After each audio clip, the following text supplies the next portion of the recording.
Boa tarde a todos. Mais uma vez, sejam bem-vindos para esta última reunião nossa da 11ª Feira do Livro Espírita. Uma semana realmente, diria, espetacular, de bons estudos, bons encontros, muitas alegrias, reencontrando amigos, oportunidade bendita de estudar, né? E hoje nós temos aqui o prazer, a alegria de receber o nosso irmão Haroldo Dutra, fazendo a sua contribuição no encerramento. Então, que sejam bem-vindos a todos vocês que chegam pela primeira vez, que recebam o nosso abraço, a nossa gratidão também por essa presença. Gostaríamos, então, que todos agora elevassem o pensamento, relaxassem um pouquinho, deixe que a harmonia tome conta da nossa mente, esquecendo um pouquinho dos problemas lá fora. E vamos lembrar do Chico, com aquela sua humildade, seu sorriso, que o seu doce olhar também paire sobre este momento, nessa casa que ele tanto amou. Obrigado, Senhor Jesus, por este momento tão importante, que aqui nós nos reunimos, companheiros e devedores de teu imenso amor, e companheiros também que procuram estudar o teu Evangelho, encontrando nele uma força maior, a sublime esperança de renovar o nosso espírito e buscar uma vida cada vez melhor na atual reencarnação.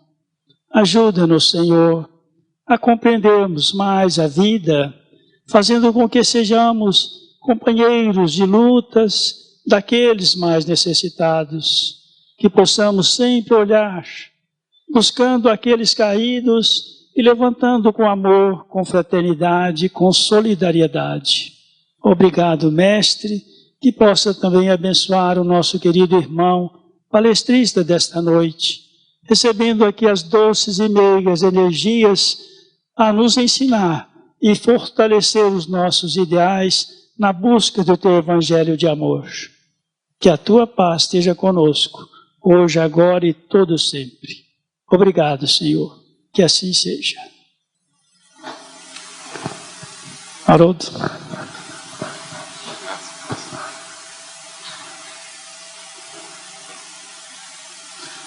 Meus irmãos, boa tarde para todos. É com muita alegria que eu venho mais uma vez ao Grupo Espírita Manuel Felipe Santiago, primeiramente para rever grandes amigos que aqui tenho, que tanto cooperam conosco no trabalho na seara espírita, e também uma oportunidade de ver uma casa cheia com companheiros, fechando essa feira do livro, desse grupo tão respeitado em Belo Horizonte, que é o Manuel Felipe Santiago. Para nós é uma alegria enorme.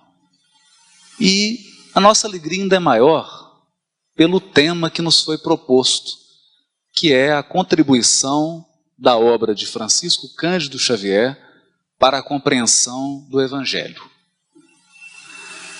E nós gostaríamos de, inicialmente, relembrar brevemente algo da história da religião e da religiosidade humana. Evidentemente, sem citar datas, que nossa intenção não é essa. Mas sempre que se falou em religião, nós pensamos numa estrutura organizada de sacerdotes, em rituais, em sacrifícios oferecidos a deuses, que funcionavam como uma espécie de barganha. Então, se há uma seca, eu ofereço um determinado sacrifício para aquele deus da fertilidade, ou deus da água, na esperança de que ele vá resolver aquele problema concreto e material que eu estou vivendo. Essa foi, por milênios, a religiosidade humana. Até que, com a vinda de Jesus, que propõe uma religiosidade completamente espiritual, totalmente espiritual, nós tivemos imensa dificuldade de entender a proposta de Jesus e de colocá-la em prática no dia a dia. Por essa razão, misturamos à proposta de Jesus os velhos hábitos da religiosidade milenar das diversas civilizações e transformamos o cristianismo num conjunto de práticas rituais, num conjunto de instituições e hierarquias que repetiam aquelas experiências milenares que tiveram seu papel, é verdade, porque a evolução não dá saltos. Todas as experiências são válidas e enriquecedoras para o espírito. Mas convenhamos que a humanidade já progrediu o suficiente para avançar, para dar um passo adiante dessas experiências e para experimentar novas experiências, para ter um contato mais genuíno com Deus e com a espiritualidade. Portanto, infelizmente, o grande desafio da humanidade tem sido lidar de forma objetiva, de forma eficaz com a sua religiosidade. E é nessa linha que nós pretendemos fazer uma reflexão sobre a contribuição da obra psicografada por Francisco Cândido Xavier para a humanidade, no entendimento do que vem a ser verdadeiramente a religiosidade proposta por Jesus e o que significa o Evangelho entre nós. Bom, nós poderíamos dizer que a partir da codificação da doutrina espírita, nós tomamos posse de um conjunto de revelações espirituais que nos capacitaram para um intercâmbio maduro com a espiritualidade. O que é que nós estamos querendo dizer com isso? O mundo espiritual é também composto, é também estratificado, estruturado em sociedades, em grupos espirituais. Se nós, ao sairmos daqui do grupo Manuel Felipe Santiago, um sábado à noite, podemos andar por Belo Horizonte, em diversas regiões, em diversos pontos de Belo Horizonte, e nós vamos encontrar grupos diferentes.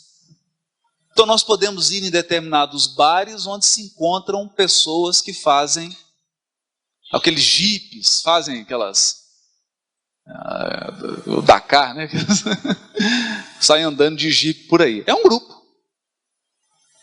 Como nós podemos ir num determinado bar em que se encontram pessoas para falar de futebol.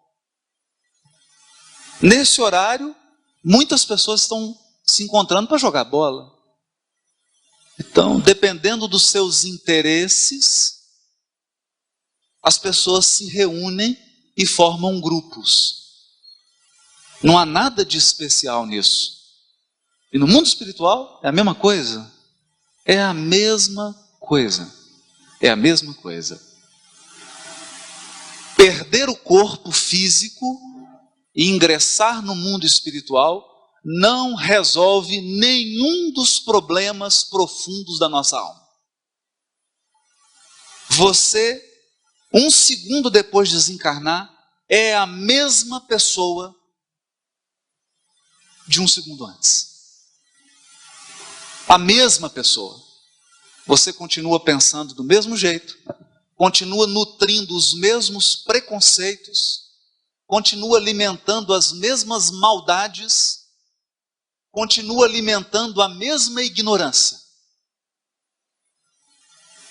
Perder o corpo físico não resolve o problema da alma. Pode colocar a criatura em choque, pode colocá-la num estado de reflexão, de interiorização, mas isso não define mudança de postura. E o que nós estamos querendo dizer com isso? Que entrar em contato com o mundo espiritual, pura e simplesmente, é como você ligar um microfone e visitar esses vários lugares de Belo Horizonte para entrevistar pessoas.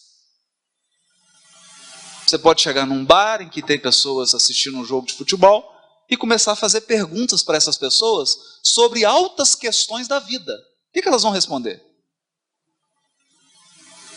Porque elas vão responder tudo. Se você sair com um microfone desse em Belo Horizonte, qualquer pergunta que você fizer para qualquer pessoa, você vai ter resposta. Qualquer pergunta. Temos nosso irmão aqui, o Ricardo.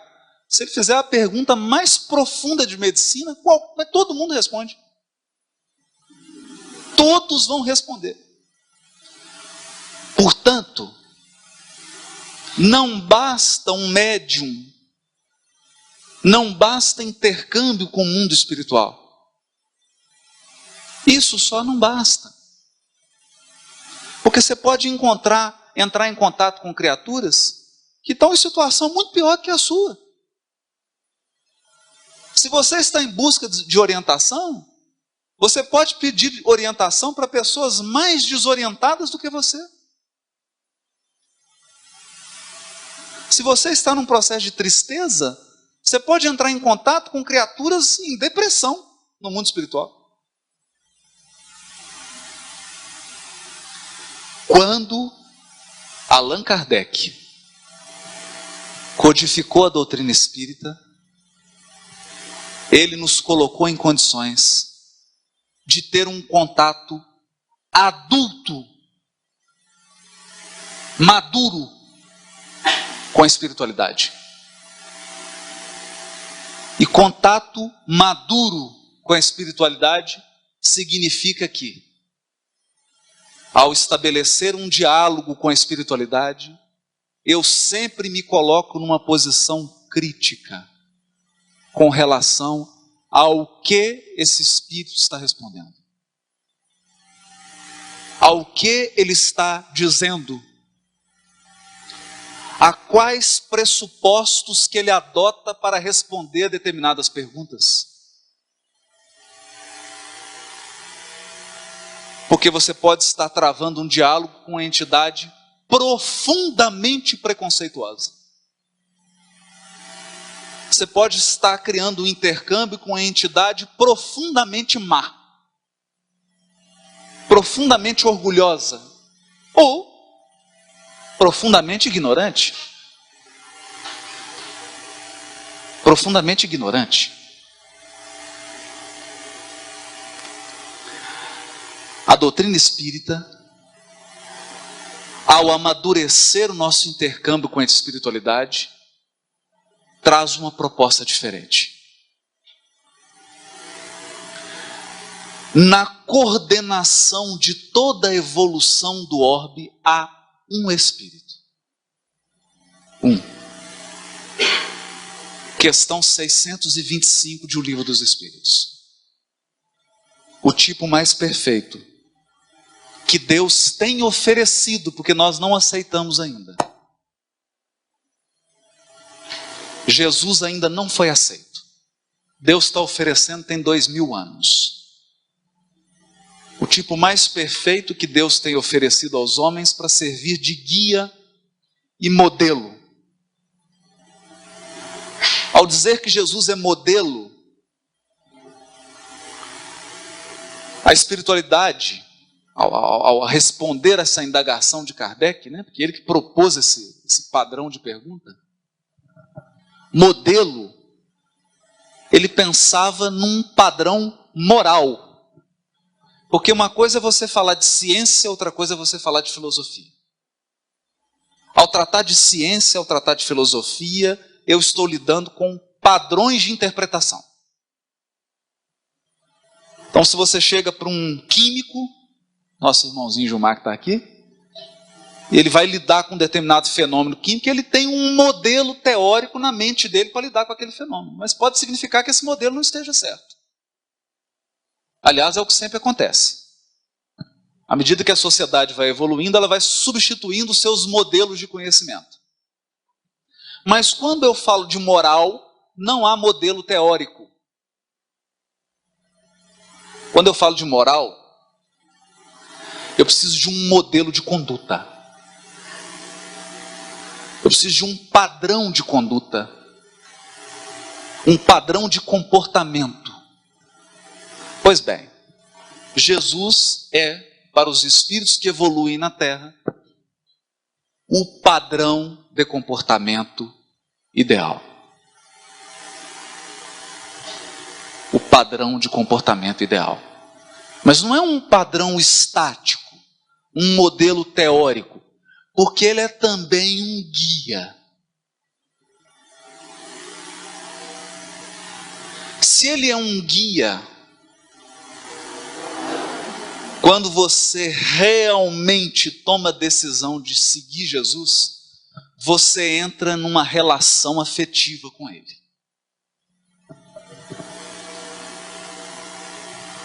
Você estabelece um relacionamento com Jesus. E é aqui agora, colocadas essas premissas, né, que eu gostaria de trazer alguma coisa da obra de Francisco Cândido Xavier. Selecionei 3 obras das 420. Para não cansar ninguém, né? Mas André Luiz diz assim, na introdução do livro Nosso Lar, ele fala assim: uma existência é um ato, um corpo, uma veste, um século, um dia, um serviço, uma experiência, um triunfo, uma aquisição, uma morte, um sopro renovador. Quantas existências, quantos corpos, quantos séculos, quantos serviços, quantos triunfos, quantas mortes necessitamos ainda? E o letrado em filosofia religiosa fala de deliberações finais e posições definitivas. Aqui ele dá uma alfinetada na teologia. Ai, por toda parte, os cultos em doutrina e os analfabetos do espírito.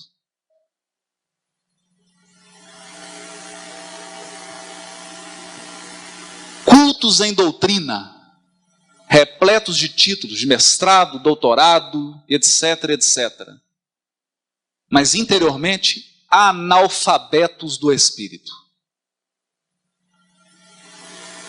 Completamente analfabetos quanto à realidade espiritual. E essa é a história que André Luiz quer contar. De alguém que envergava títulos respeitáveis no mundo, mas que ao chegar no mundo espiritual se sente um analfabeto, porque completamente despreparado para a vida no mundo espiritual. Mas o que nós gostaríamos de chamar a atenção é isso aqui.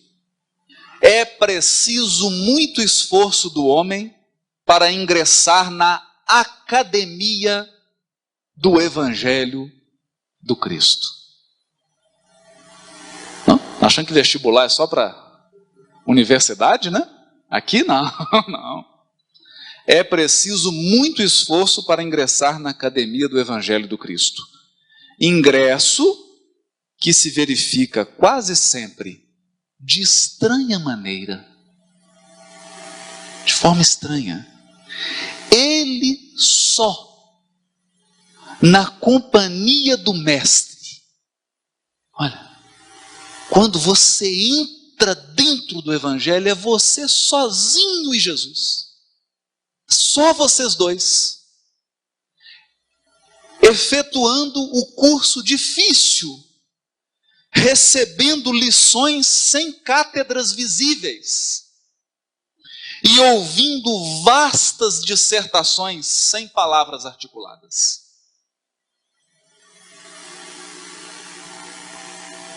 Vastas dissertações sem palavras articuladas. Por quê? Porque quando se ingressa na academia do Evangelho, utilizando a simbologia de André Luiz, Jesus começa a te ensinar através das pessoas que cruzam o seu caminho. Então é aquela pessoa de temperamento difícil que vem te ensinar a paciência. E você do lado daquela pessoa, às vezes com vontade de dar uma esganadinha, né? De leve no pescoço. Mas naquele momento você começa a ouvir vastas dissertações sobre a paciência. Sem palavras. Porque é Jesus inspirando você. É um mestre. Não é esse mestre alheio que ninguém tem acesso, não. É um mestre que está do lado. Está te acompanhando. Tem pedagogos nos acompanhando. O nosso crescimento espiritual não se dá à revelia. Há espíritos orientando o nosso crescimento espiritual e aferindo o nosso aproveitamento.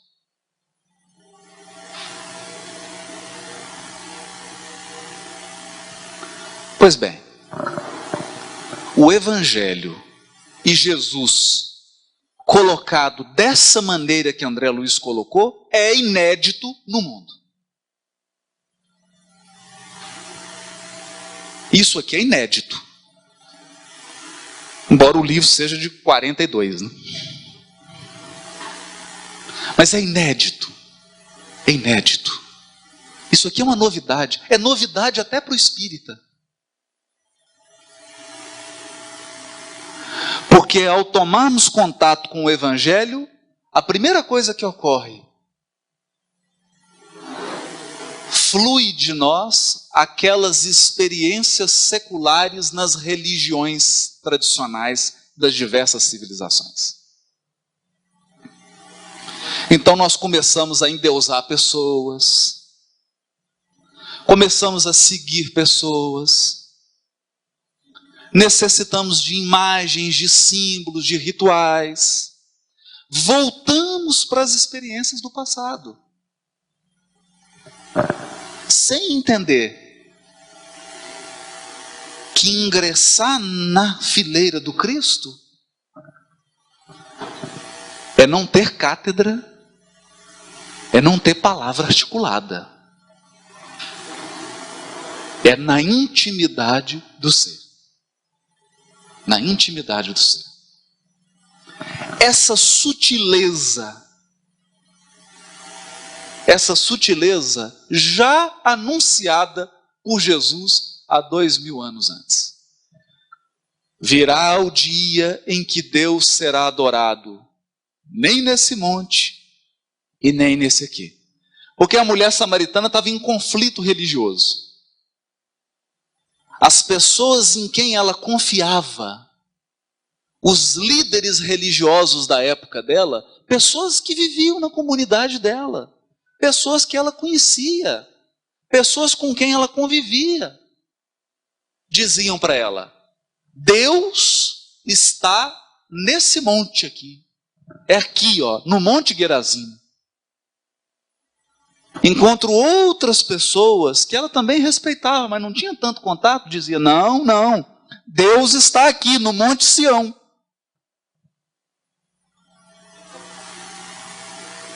E ela pergunta para Jesus: mas escuta, que monte que é? Onde que Deus está? Né? Mas quantas pessoas fazem essa pergunta? Onde que Deus está? Está no Espiritismo? Está no Catolicismo? Está no Budismo? Está procurando os montes, né? E aí Jesus ensina a lição de que a verdadeira fé remove montes. Mas não porque afasta as dificuldades, não. A verdadeira fé acaba com montes. Porque os verdadeiros adoradores adoram em espírito e em verdade. Então é dentro de você. Existe um altar? Existe. Está dentro de você. O altar onde Deus se comunica está dentro do seu coração. Essa é a boa notícia. O Ricardo me autorizou a dar a má.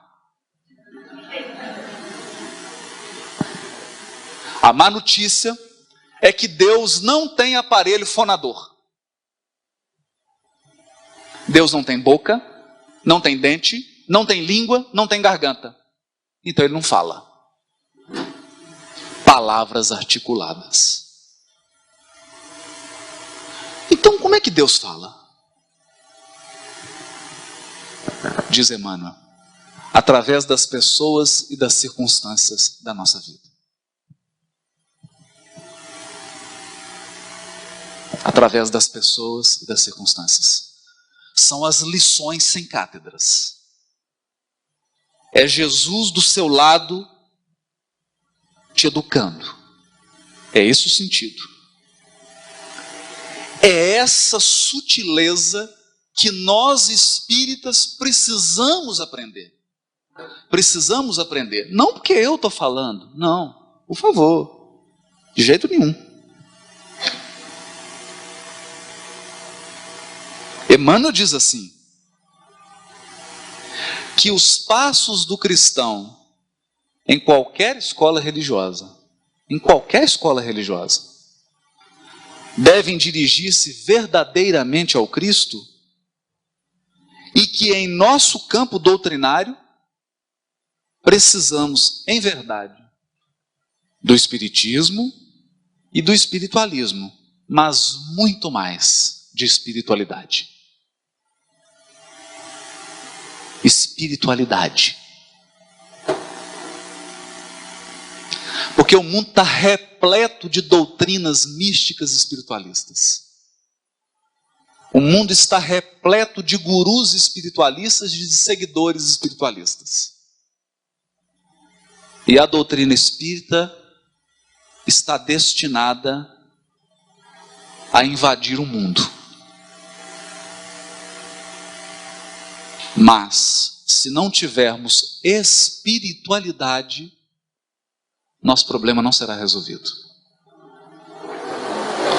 Ainda que o mundo inteiro se converta ao espiritismo, você pode permanecer no mesmo lugar que você está. Porque espiritualidade é aquisição interior. Então nós estamos dizendo aqui, que nós estamos querendo dizer, é que uma das coisas que nós aprendemos na obra psicografada por Francisco Cândido Xavier, é que o Evangelho é para o interior. O Evangelho é para amplificar a nossa espiritualidade interior. É para reatar os verdadeiros laços que nos unem a Deus, em espírito e em verdade. Quando compreendemos esse ponto, instituições, hierarquias, práticas religiosas transformam-se em instrumentos. Instrumentos. Os instrumentos são úteis quando cumprem a sua função, mas eles são instrumentos. São meios, caminhos. É isso. O Evangelho, enquanto livro, enquanto letra, enquanto mensagem, é instrumento. É preciso adentrar nesse terreno de espiritualidade, espiritualidade com Jesus. Por que nós estamos dizendo isso? É perfeitamente compreensível, não vai nenhuma crítica aqui, pelo amor de Deus. É perfeitamente compreensível uma revista que se dedica a acompanhar a vida dos artistas. Fulana separou de não sei quem, está namorando com não sei quem agora, ficou grávida, está de 2 meses, largou não sei quem. A outra está namorando 3, né? Esse aqui está namorando 4, pretende casar com a 5ª. Normal isso. É normal isso. Nenhum problema. está dentro de um padrão evolutivo, está dentro de um grupo, atende a determinadas criaturas, você chegar e acompanhar diariamente um programazinho de fofoca. Agora, caras espiritual não tem sentido.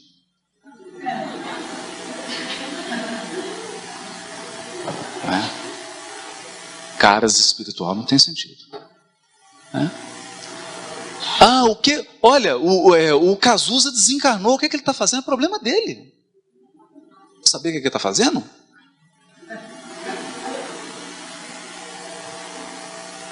Entende? Então, é espiritualidade nesse sentido. O que a obra do Chico vem mostrar, nós vamos ler aqui agora, uma frase belíssima de André Luiz, né? Belíssima. É que a espiritualidade que nós estamos falando aqui não é curiosidade para saber como é o mundo espiritual, que você vai saber, não precisa ter pressa. Eu não estou com pressa nenhuma, graças a Deus. Quero saber detalhes nenhuns agora. Eu prefiro que demore bastante para eu saber. Porque todos vamos saber os detalhes quando você estiver lá. Pode ficar tranquilo, você vai saber todos os detalhes. Não é essa espiritualidade. Porque isso, muitas pessoas estão comprando essa ideia. De espiritualidade é isso. Notícias como se fosse um folhetim do mundo espiritual. Não. Definitivamente. Definitivamente.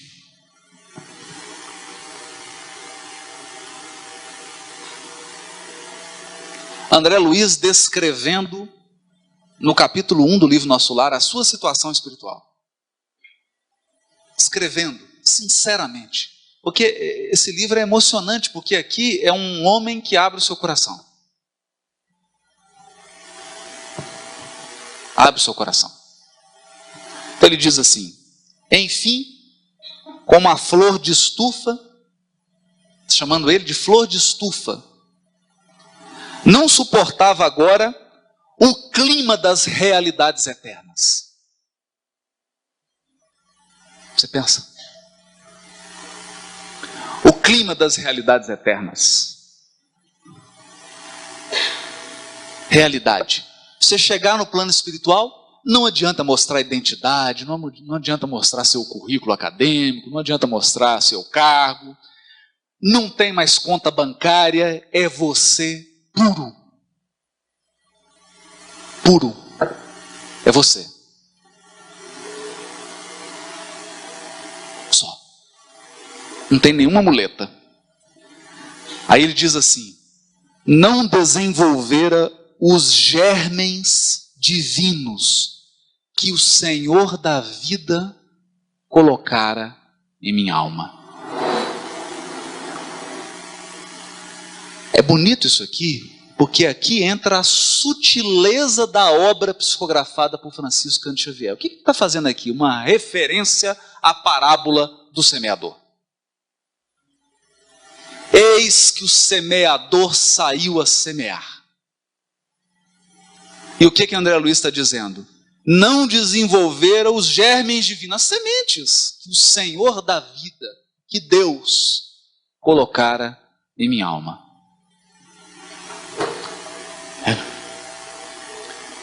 Então, Deus planta objetivos, semeia propósitos, semeia projetos no nosso coração. Você discute esses projetos na espiritualidade, dialoga com as criaturas que vão dividir esse projeto com você, e quando você encarna, o que você faz? Isso não passa de semente. E aquilo que era para germinar, que era para desenvolver, que era para ser alimentado, fica em estado de germen. E ele prossegue: sufocara-os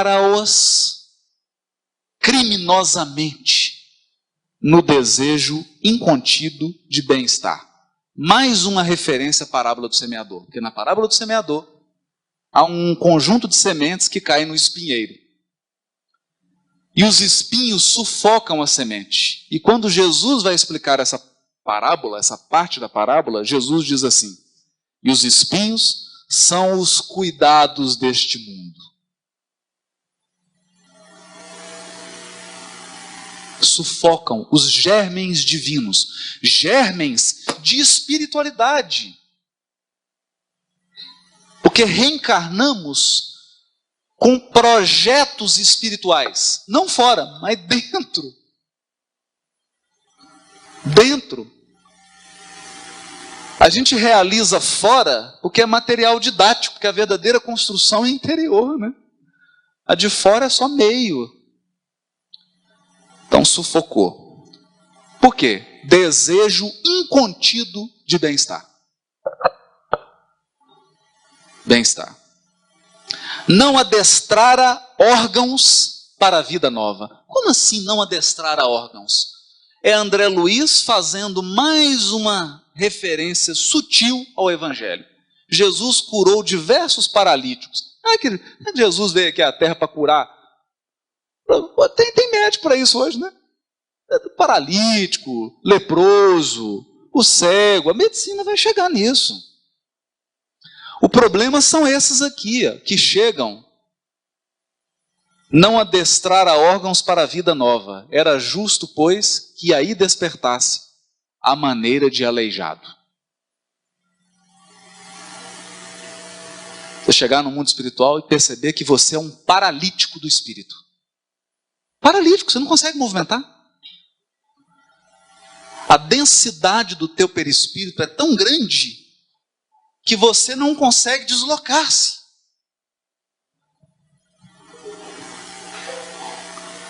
Ou a sua visão espiritual é tão tacanha que no mundo espiritual você chegou cego. Nessa hora, começa a fazer sentido o Evangelho. As curas do Evangelho. Que são curas da alma. Quando Jesus cura uma cegueira no Evangelho, está se referindo a uma cegueira espiritual. É aquele preconceito que você tem que o torna incapaz de enxergar determinados valores. E que ao entrar em contato com o Evangelho, esses preconceitos caem por terra. E aí você passa a enxergar para a felicidade das pessoas que convivem com você.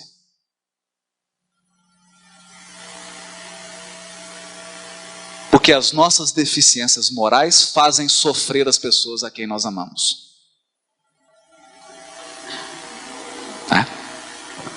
Então é essa cura. A maneira de aleijado, que restituído ao rio infinito da eternidade, não pudesse acompanhar senão compulsoriamente a carreira incessante das águas. Ou, como mendigo infeliz. Mendigo, que exausto em pleno deserto, perambula à mercê de impetuosos tufões. Ó amigos da terra, ó amigos da terra, quantos de vós podereis evitar o caminho da amargura com o preparo dos campos interiores do coração? Preparo dos campos interiores do coração. Acendei vossas luzes antes de atravessar a grande sombra. Buscai a verdade antes que a verdade vos surpreenda. Suai agora para não chorardes depois. Então aqui, a forma de lidar com o Evangelho é interior, não exterior. É interior. O processo aqui é da hora que você levanta à hora que você deita. O que você pensa? O que você fica pensando? Que tipo de situações que te atrai? Como que você reage a determinadas pessoas e a determinadas circunstâncias? É isso. É isso. É essa contribuição da obra de Chico Xavier para a compreensão do Evangelho. E eu preciso ser muito sincero. Poucas pessoas dão conta disso.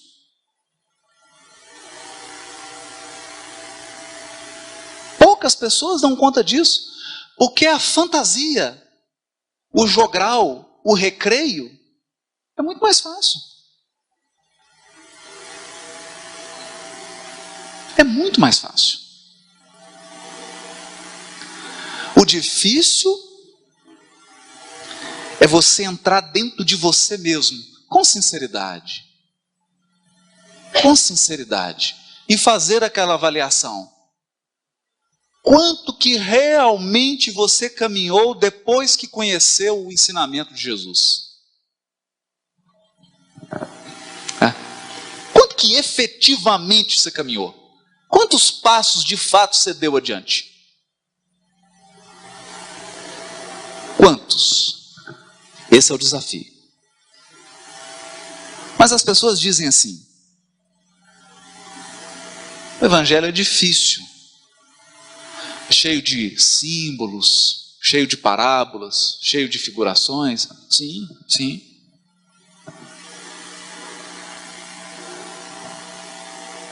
Aí diz Emmanuel, prefaciando o livro Agenda Cristã de André Luiz, que é o resumo do Evangelho. Aqui é o resumo do Evangelho inteiro. Sem parábola, sem símbolo, linguagem objetiva, clara, transparente. Transparente, é o Evangelho. É como se fosse assim, a essência.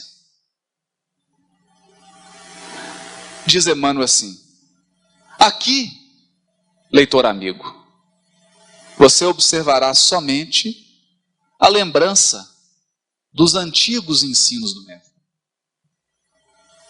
em novo acondicionamento verbal. Só o acondicionamento verbal que é diferente. O ensino é o mesmo. Está mudando só a forma de dizer, de modo a recordarmos com ele,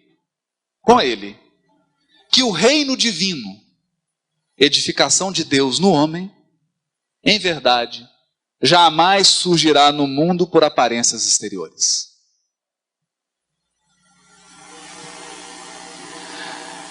Ninguém é capaz de avaliar a construção de espiritualidade interna dentro de uma criatura olhando para ela.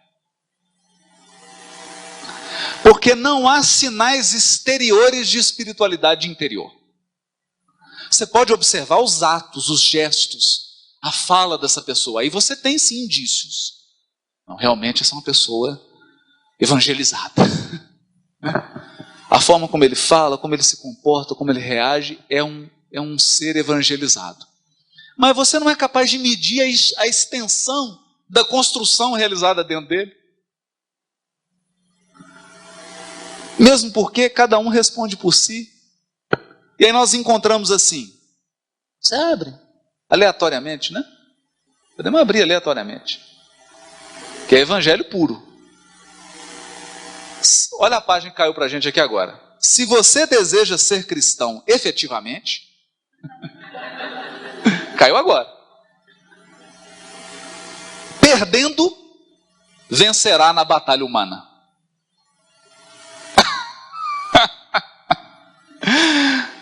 O que é isso aqui? É Jesus dizendo: tem de bom ânimo, eu venci o mundo.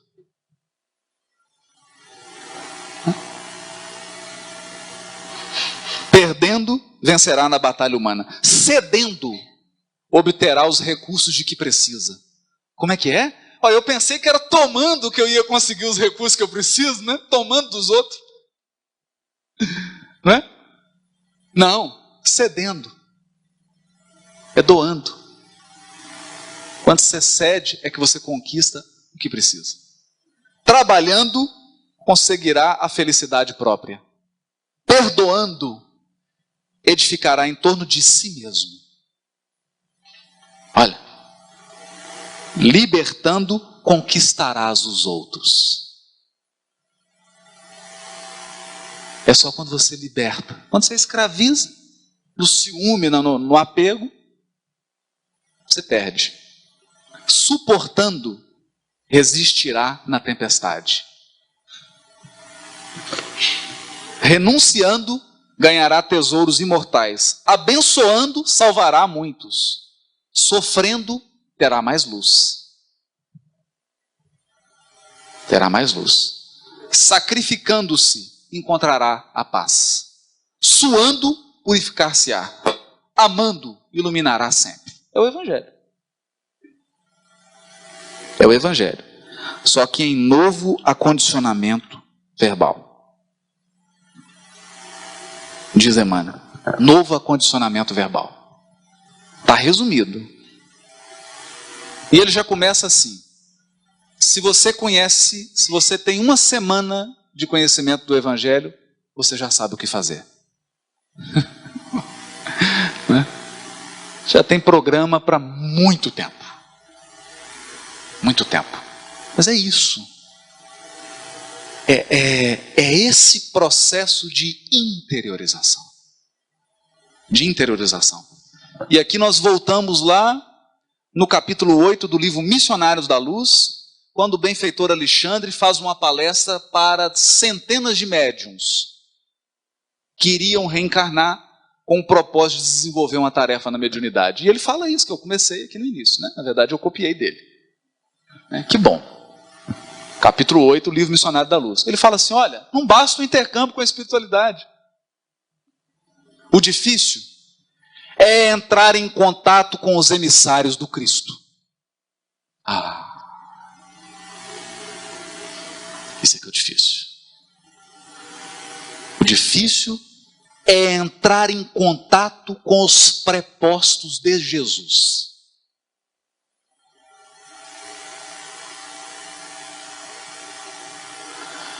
Porque você chega para eles sedento de orientação e eles chegam para você sedento de braço para trabalhar.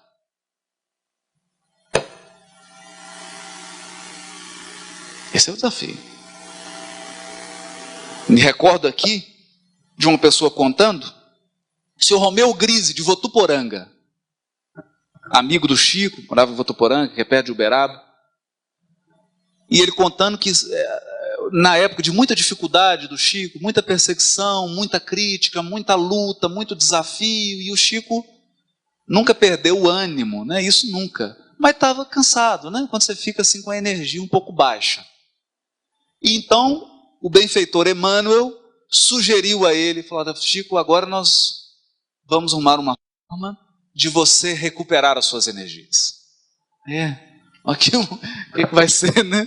Toda uma sessão de passe, né? Vem a Sheila, depois a André Luiz. Não. Qual foi a sugestão do Emmanuel? Nós, a partir do próximo final de semana, vamos fazer toda semana uma peregrinação nos bairros pobres de Uberaba para visitar os lares daquelas pessoas que estão em desespero, que estão em necessidade. E ele então começou. E depois ele revela, isso está até em livro, que o grande combustível que ele tinha, o momento em que ele restaurava todas as suas energias, é quando ele ia de encontro à necessidade do outro.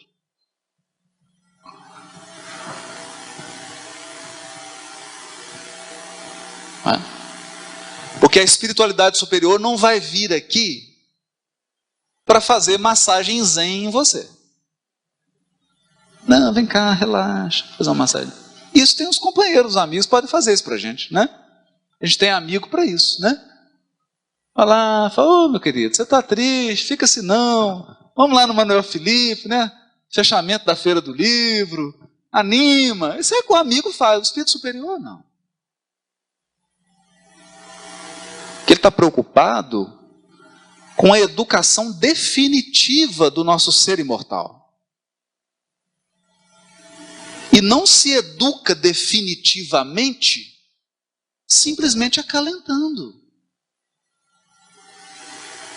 O trabalho de educação espiritual é um trabalho que exige conteúdo.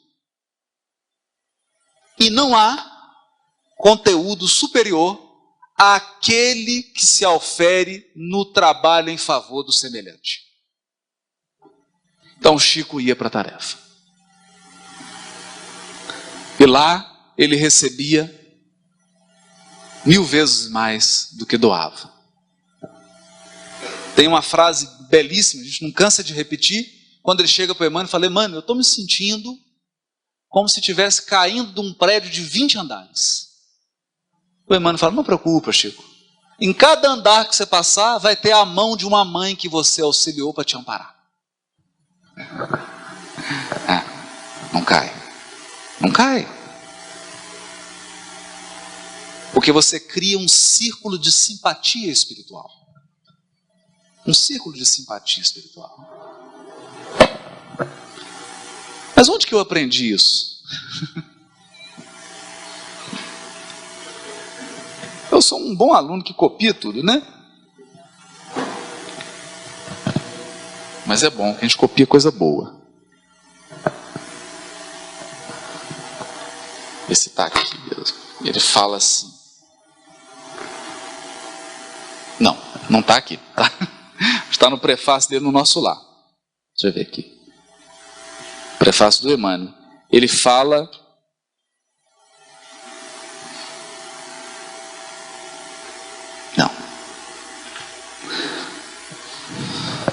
sobre a árvore. Que agora eu vou ter que procurar. Perdi aqui, perdão, gente. Ele fala sobre a árvore.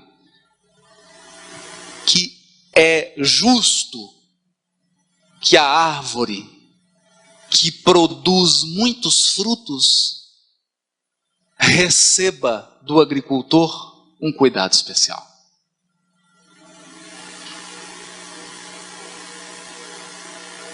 Entende? Então, eu estou dizendo isso porque pode ser que você esteja sentado na sua cadeira aí e pensando assim: poxa, mas eu estou tão triste, eu estou tão sozinho, eu estou deprimido. Tá? Vem para o Manuel Felipe Santiago. Vem para a campanha do quilo. Vem trabalhar com o necessitado aqui. Vamos fazer visita para os hospitais de câncer infantil. Sai de você. Sai da sua casca de ego. Aí sim, você vai sentir a seiva da vida te alimentando. Porque não há fluxo de água em poça.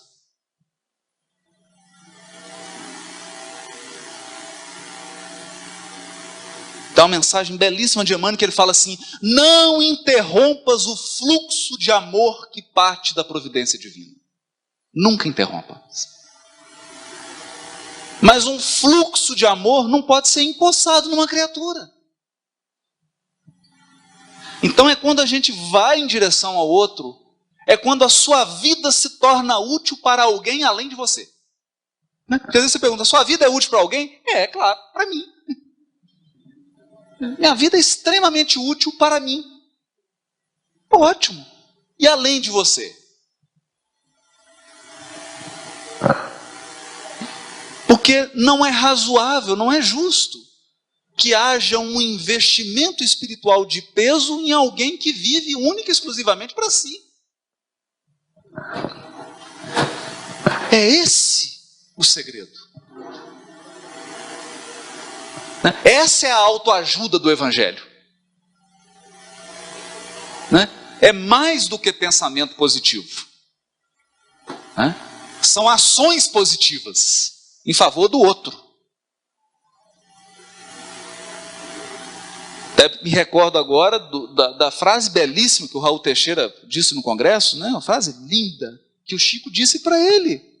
Ele estava no encontro da Cometria, o Chico pegou o Raul pelo braço e falou assim: meu filho, aprende a treinar insônia. aprende a treinar insônia. Eu falei, mas como assim, Chico? Porque você não vai conseguir dormir com os gemidos do mundo debaixo da tua janela.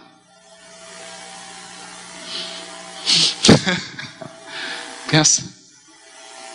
Você não vai conseguir dormir com os gemidos do mundo debaixo da tua janela. Né? Porque é uma multidão de pessoas sofrendo. Muito mais que nós. Né? E o consolo não pode ser para um só. A doutrina espírita é o consolador prometido. Sabe por quê? Porque o lema dela é fora da caridade não há salvação. Verdadeiro consolo só é aquele que é para todo mundo. Consolo para um só não é consolo verdadeiro. Então essa é a grande lição. Mas vamos respirar, né? Eu estou um pouquinho tenso, né? Vamos respirar um pouquinho, né? Bom, ele continua. Caminho, verdade e vida. E diz assim: o Cristo não estabelece linhas divisórias entre o templo e a oficina.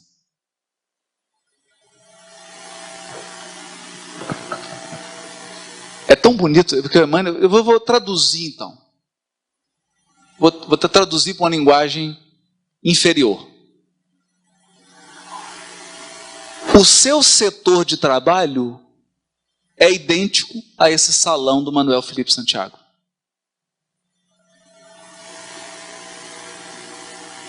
É isso. Para Jesus não tem diferença quando você está aqui ou quando você está no seu serviço. Aqui é templo, lá também. Quando você entra numa padaria para comprar um pão e entra em contato com a pessoa que está comprando o pão, tem o mesmo valor de quando você entra numa igreja para comungar com o sacerdote. É isso que a Emmanuel está dizendo. Não tem linha divisória. Não tem.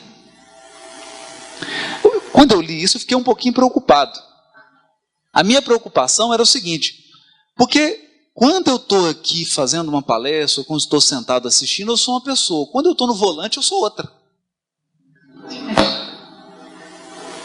Né? Então eu fiquei pensando, mas será que no volante também é igual? Porque ele falou só da oficina, não falou do carro, né? Né? Sabe quando eu estou na direção, no trânsito? É também? É também. Né? Também. Igual aquele companheiro, estava indo para uma palestra espírita, uma pessoa deu uma fechada, mas ele pôs o dedo na buzina quase 1 minuto. Né? Quando ele chegou no grupo, era o dirigente da reunião.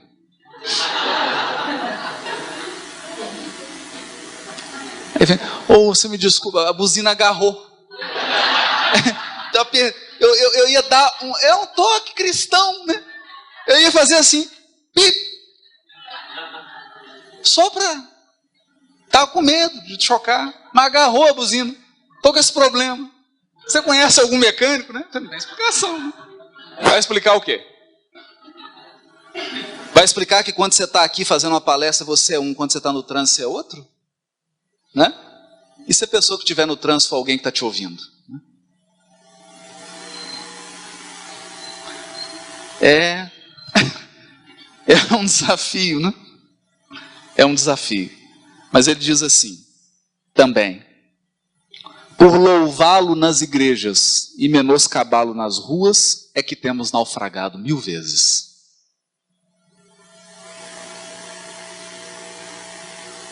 Porque todo mundo louva Jesus. Oh Jesus, né?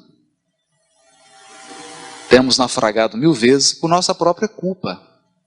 Todos os lugares, portanto, podem ser consagrados ao serviço divino. Porque a pessoa confunde serviço divino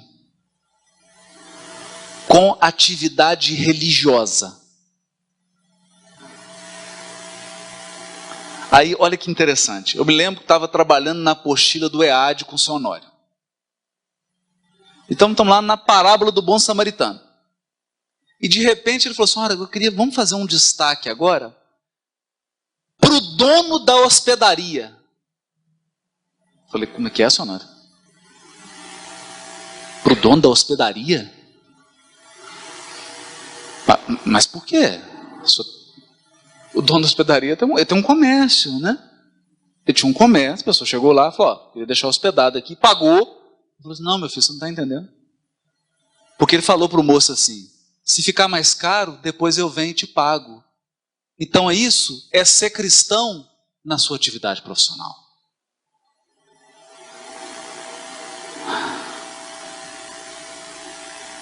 Mesmo na atividade em que você ofere renda e lucro, você tem que dar um testemunho de evangelho. Então, na parábola do bom samaritano, o dono da hospedaria tem uma lição para nos dar. Tem uma lição, que é isso que ele está falando. Todo serviço é divino. Todo serviço no bem é divino. Porque você está servindo a coletividade. Você está embasando algum trabalho que pode ser muito maior do que o seu. Muito maior. Então, esse senso de estar em cooperação, de estar em profunda cooperação com forças divinas. É quando Emmanuel diz, não interrompas o fluxo de amor que parte da providência divina. Eu confesso para todos aqui, que esse tem sido talvez o maior desafio da minha vida. Porque você está dirigindo, aí vem uma pessoa na sua janela do carro. Na janela do carro. Não importa o que ela está pedindo, não importa o que você vai dar, o que você vai fazer, eu não estou entrando nesse mérito. Às vezes, o gesto mais adequado é não dar nada. Às vezes, o gesto mais adequado é dar alguma coisa. Né? Nós não podemos estabelecer regras rígidas, mas nunca interrompas o fluxo de amor que parte da providência divina.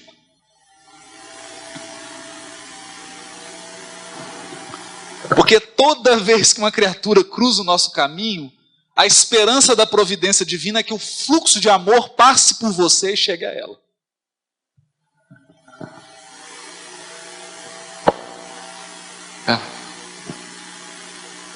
É complicado, né? Mas é mais complicado ainda não viver o Evangelho. Eu me lembro que estava com a minha esposa no aeroporto do Espírito Santo. E estava uma senhora na fila, ela começou a reclamar da demora, De repente, aí uma pessoa que estava na fila achou ruim com ela, aí veio a outra atendente da companhia aérea, de repente ela estava berrando, numa crise histérica, brigando com toda a fila, com todo mundo. Aí a hora que eu vi aquilo, eu falei assim, eu vou fazer... Primeiro, porque não é por elevação não, né? Quase que eu entrei na briga, mas não era isso não. A hora que eu vi aquilo, eu falei, deixa eu fazer uma prece, foi a única coisa que eu posso ajudar. Eu vou fazer uma prece para ela, que ela está completamente perturbada. Né? Então, se você chega naquele guichê e fala assim, bom dia, né? Bom dia. Bom dia. Nossa, mas que roupa bonita que vocês têm, né? Esse uniforme de vocês é tão bonito, né? Ah, obrigado. Hoje parece que está atrasado, né? Vocês estão com trabalho, hein? Meu Deus do céu, hein? Que luta, deve ser difícil administrar uma fila tão grande, né? É difícil, entenderam? Olha o fluxo de amor. Olha o fluxo de amor que parte da providência divina passando por você para chegar na criatura.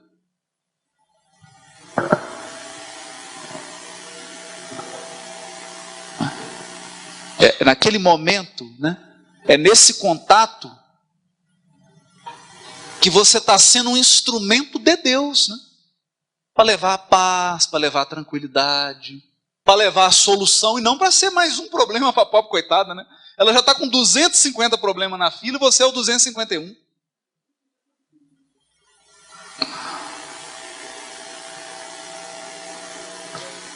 E isso como? Isso é Jesus do seu lado, né? Jesus do seu lado. Então você está lá tranquilo, em paz. Você acordou, né? Fez aquela prece, toma um banho, mas você está em paz, né? Aí Jesus fala assim: meu filho, agora tem uma lição para você. Aquele casal ali vai furar a fila, vai entrar na sua frente.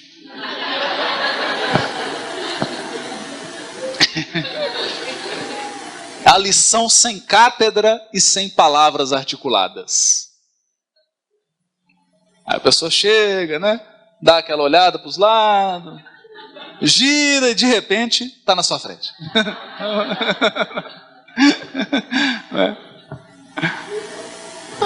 Não tem problema, você pode até falar com a pessoa: ô, senhor, não estou querendo incomodar, não, mas o final da fila é lá, né? Não, é aqui. Não, então pode ficar à vontade. Pode. É aqui agora, eu sou o último. Fica à vontade. Entende? Porque é num sentido de que quem tem mais compreensão,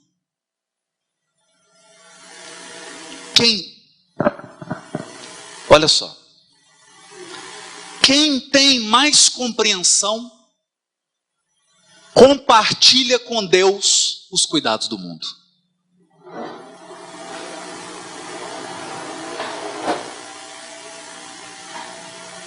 É isso. Esse é evangelho. Isso é evangelho. É quando Jesus diz assim: o filho sempre está na casa paterna.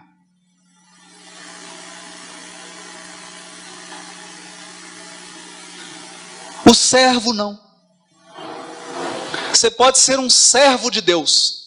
Servo de Deus é o seguinte: olha, já fiz minha palestra no Manuel Felipe Santiago, já coloquei as etiquetinhas, já autografei o livro, agora chega. Agora deixa eu cuidar das minhas coisas, se me fechar eu vou buzinar mesmo, né? Então eu sou o servo, é o assalariado. É aquele que trabalha para Deus em determinados momentos, né?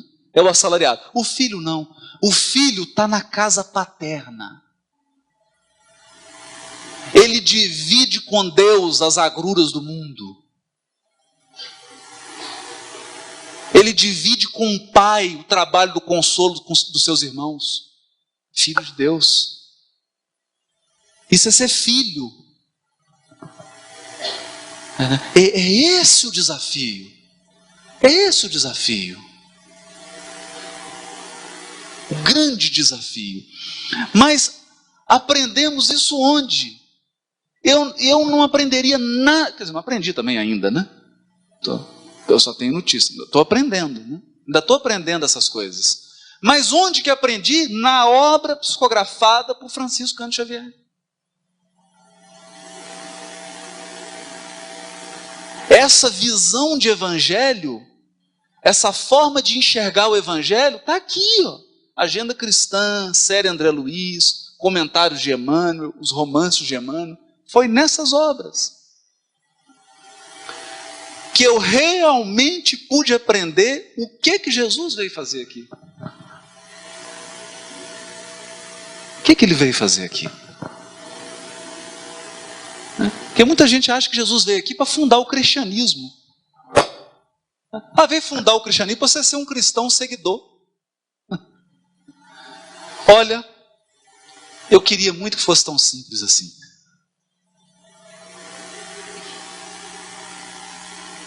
Se fosse tão simples assim, evolução seria fácil. Seria muito fácil. Mas como ele é guia,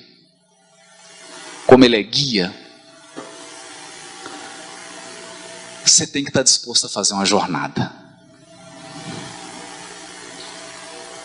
Né? E aqui me recordo mais uma vez do Honório. Ele disse assim: meu filho, o O mundo ainda não é de Jesus. Então saiba que se você for um cristão verdadeiro, você será um forasteiro no mundo. Um forasteiro. Você está em viagem. Você está em viagem. O verdadeiro espírita é um peregrino. É um peregrino. Né? Porque não acha que você vai estar confortável nesse mundo.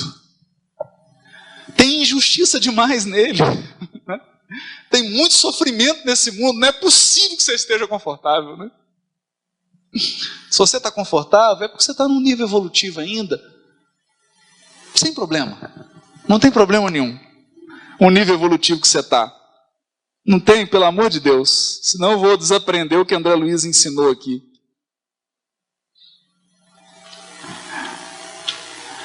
Não, André Luiz não, Emmanuel. No prefácio Nosso Lar, ele diz assim: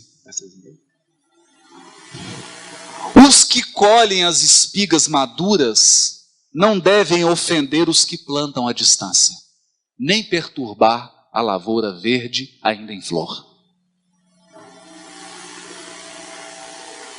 Então tem criatura que já está colhendo as espigas maduras da espiritualidade. Tem outros que estão ainda com a lavourazinha verde. E o outro está plantando ainda. Quem está colhendo não pode ofender quem está plantando. Então não vamos criticar quem está adequado. Não vamos. Cada um na sua posição evolutiva. Mas eu acredito sinceramente, se você está aqui hoje, é porque você já está em condições de colher espigas maduras. Espigas maduras da espiritualidade superior. E nesse trabalho, se você está nesse trabalho, se Jesus é realmente o seu guia, se você está seguindo, você é um forasteiro. Você é um peregrino. Você está em viagem. Uma viagem que vai durar do teu berço ao teu túmulo. Então, é preciso não se apegar. Nem a posições, nem a circunstâncias e nem a pessoas. Usufrua as situações, as posições, as pessoas que Deus colocou ao seu lado, usufrua enquanto elas estão com você. Aproveite as oportunidades. Aproveite ao máximo, mas entenda que é temporário. É uma jornada. Claro que nós vamos nos reencontrar no mundo espiritual, numa situação muito mais estável. Mas estabilidade espiritual implica aperfeiçoamento moral. O responsável pelas instabilidades da nossa vida são os nossos defeitos. Não é ninguém. Os verdadeiros culpados pelos nossos sofrimentos, pelas nossas atribulações, são os nossos defeitos. O dia que você alijar os seus defeitos, você entrará na felicidade sem mescla, que é a felicidade dos espíritos puros. E ela é felicidade sem mescla porque eles são puros. Porque eles são puros. Por ora, se nós formos conduzidos a esferas superiores, as nossas deficiências morais nos impedirão de viver nesses locais. Nos impedirão. Você pode ser surpreendido tendo um ataque histérico com um anjo. Pode. Quando você perceber, você está discutindo com um anjo e ele em silêncio, em prece, olhando para você.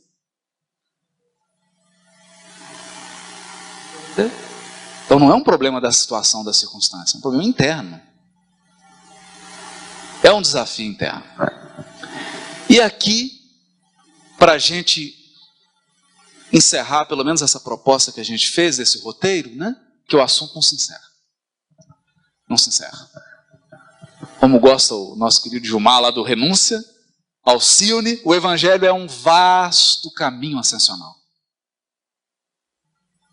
Vasto caminho ascensional, que eu vou traduzir para o dialeto mineiro. O Evangelho é uma ladeira. Você subindo.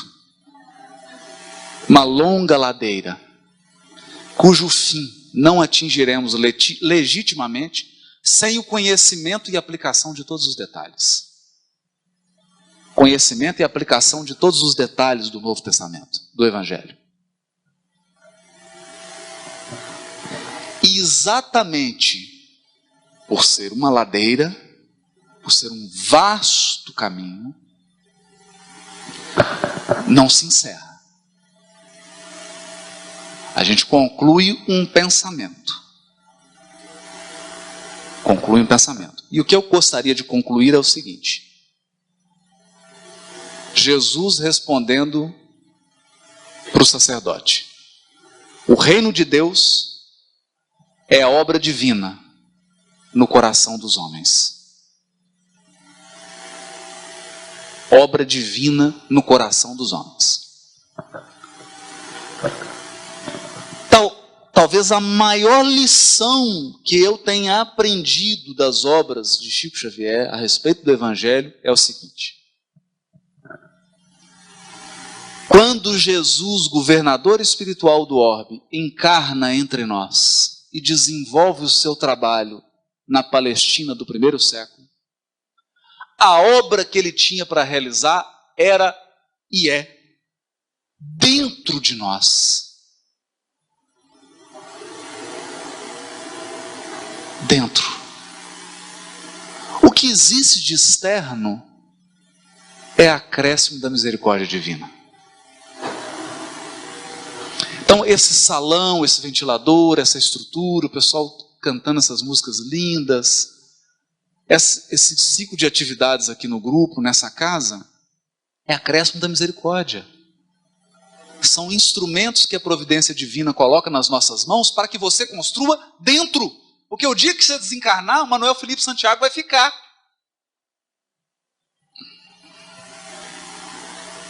Você não vai levar nada disso aqui. Você só vai levar o que você construiu dentro. Que pode ser muito, pode ser nada, pode ser pouco. Ninguém vai te julgar. Ninguém vai te julgar. O grande desafio da desencarnação é você não poder mais mentir para si mesmo. Percebe? Porque eu posso estar num processo espiritual complicadíssimo e eu olho para mim e falo assim, nossa, mas que bonito, olha só, sapato bonito, que calça, a camisa, tô bem. Tô bem, mano. No mundo espiritual não. Se você estiver mal, quando você olhar para você, vai ser um choque. Vai ser um choque. Ou pior, como o nosso irmão Jacó, Frederico Figner. Você achar que está uma coisa, e chegava no mundo espiritual, ele que ombreou com aqueles trabalhadores dos primeiros momentos do espiritismo, e olhava para o doutor Bezerra iluminado. Olhava para Bittencourt Sampaio, só luz. Olhava para ele, não tinha luz. Opaco. Opaco. Ainda tendo que aguentar a zombaria. Né? O Espírito falava, não é aquele ali que doutrinou a gente na reunião mediúnica? É ele mesmo, é o Frederico Figner. Ai, Frederico, você está igual a gente. Ó. Fizeram piada com ele. Você está igual a gente, Frederico. Achei que você estava doutrinando, mas você estava melhor do que a gente, está no mesmo barco. A profunda tristeza. Porque não construiu efetivamente por dentro. Não construiu efetivamente por dentro. Meus irmãos, era isso que eu queria trazer. E antes de encerrar, contar a história do livro, né? Em ligeiras palavras, hoje nós contamos. Esse livro nasceu, na verdade, de um pedido. Embora a gente pesquisasse sobre o Novo Testamento, tivesse contato com as línguas originais da Bíblia e tudo, eu sempre tive uma resistência de partir para um projeto de tradução. Principalmente porque a maioria das traduções são feitas em equipes, né? Uma equipe de pessoas, de tradutores, jamais por um tradutor, né?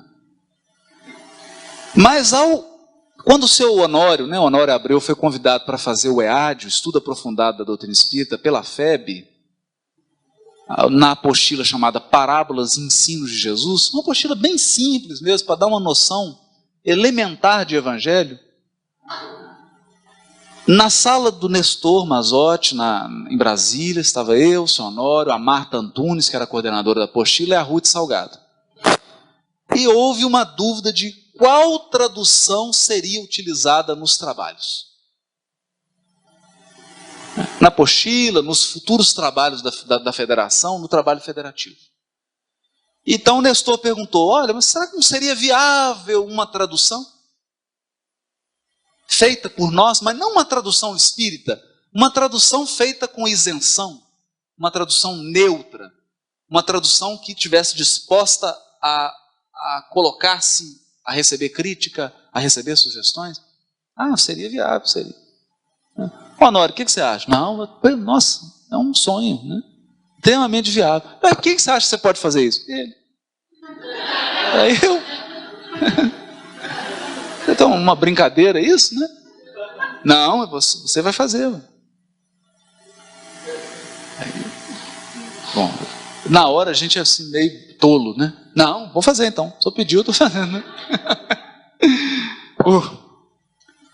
Ele chegou a ver alguns capítulos iniciais, depois desencarnou, né? E agora vê do mundo espiritual, né? E rejubila-se do mundo espiritual. 3 anos, 4 evangelhos e Atos dos Apóstolos. Qual que é a diferença dessa tradução? É que ela é uma tradução que procura ser literária. Ela não tem um viés religioso. Não há comentário doutrinário, não há comentário teológico, não há. É uma busca de recuperar a fala original de Jesus. Aqueles aspectos essenciais do Evangelho. E por isso foi necessário, 2/3 dessa obra são notas de rodapé. Notas sobre as palavras, as expressões idiomáticas, sobre a cultura do Oriente, a cultura do povo judeu, que é onde nasceu o Evangelho de Jesus. Isso é tudo explicado. Está pronto? Está completo? Não. Ela está lançada. Faltam as cartas, falta o Apocalipse, as sugestões já estão chegando. Pastores, padres, professores de seminário, professores de universidade, mandando e-mails, sugerindo acréscimos, sugerindo pequenos ajustes. Então, é uma tradução que vai crescer, que vai se aprimorar ao longo do tempo, porque essa é nossa. Essa é nossa. Nenhuma que está aí está posta para ser melhorada ou para ser alterada. Essa não. Essa é nossa. Então, se você comprar, leia. Se tiver alguma coisa que você achou que não ficou de acordo, que está incoerente, manda um e-mail, sugere. Porque o sentido aqui é o da busca da verdade, da busca do aperfeiçoamento, da correção. É, enfim, o critério da universalidade. É uma tradução que está aberta para o controle universal. Não só por espíritas, mas por católicos, por protestantes, por judeus. Tivemos um programa na Rede Minas, né, com um padre Cônigs, o maior teólogo do Brasil, pastor Enéas. Levaram a tradução, já estão lendo, já estão fazendo sugestões. Temos agora um lançamento em São Paulo, na cultura, com o dono da cultura, que é um judeu. Teremos uma equipe de judeus para a gente fazer uma palestra sobre essa tradução. Então, é aberta. Está aberta a verdade. E eu espero, sinceramente, que essa tradução possa contribuir contribuir para nós todos verdadeiramente estudarmos o Novo Testamento, para então praticá-lo e vivê-lo com segurança. Muito obrigado e Jesus abençoe a todos nós.